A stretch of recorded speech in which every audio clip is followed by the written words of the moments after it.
Fala galera, beleza? Eu sou o Guilherme e esse é o canal Dicas de Pirometria. Nesse canal, como vocês já viram em outros vídeos, a gente está dando dicas sobre o uso de sensores de temperatura, acessórios, como você está trabalhando aí para fazer a medição de temperatura do seu processo, seja aí uma fábrica de vidro ou uma fábrica de cerveja. Bom, vamos lá pessoal, hoje a gente vai falar sobre conectores de termopares, né? Conectores compensados.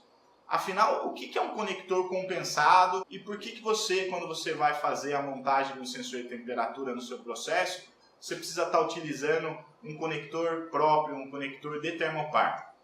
Bom, um conector de termopar, ele nada mais é do que uma extensão do termopar. Quem já trabalhou com pirometria ou quem já tem alguma experiência, sabe o princípio de medição do termopar, como que funciona. Vamos só recapitular isso daí rapidinho.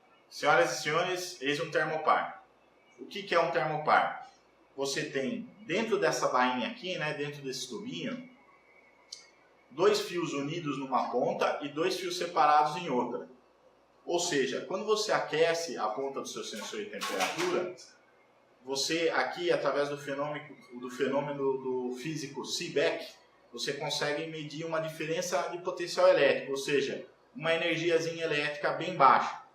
Isso é suficiente para você medir algo, não para você energizar uma casa, por exemplo, ligar uma lâmpada. Ou seja, quando a gente aquece aqui essa ponta, essa daqui está gerando energiazinha elétrica, certo? Bom, o que é importante dentro dessa lei de termometria da geração de milivoltagem?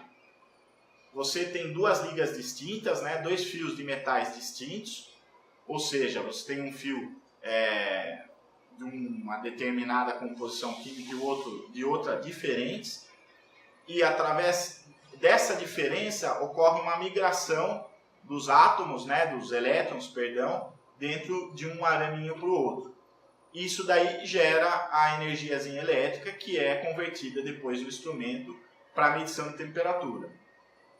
Bom, voltando na linha de raciocínio dos conectores, para você medir essa temperatura, esse sinal que vai sair aqui dessa ponta, por exemplo, se ele entrar em contato com outro tipo de metal diferente, você vai acabar criando um novo termopar.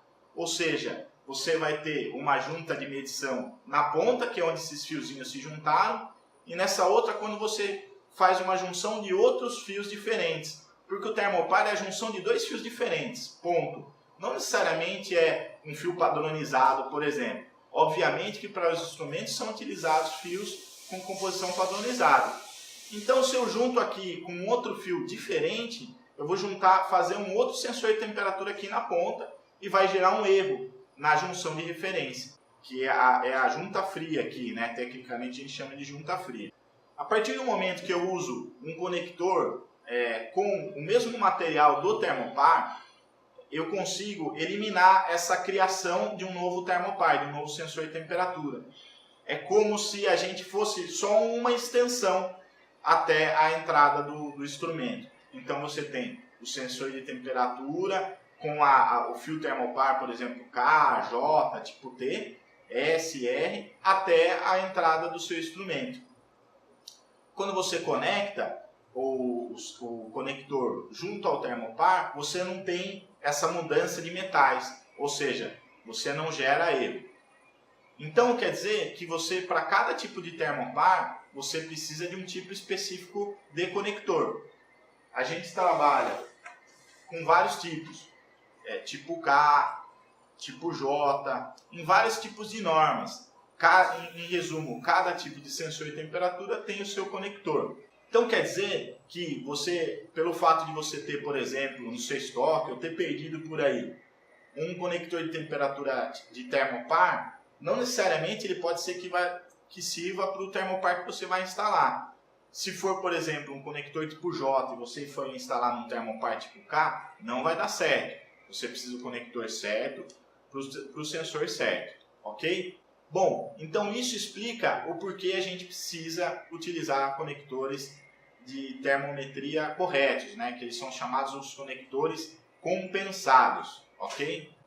Pessoal, eu espero ter esclarecido as dúvidas aí E em outros vídeos a gente vai detalhar os tipos de conectores, como escolher e assim por diante, ok?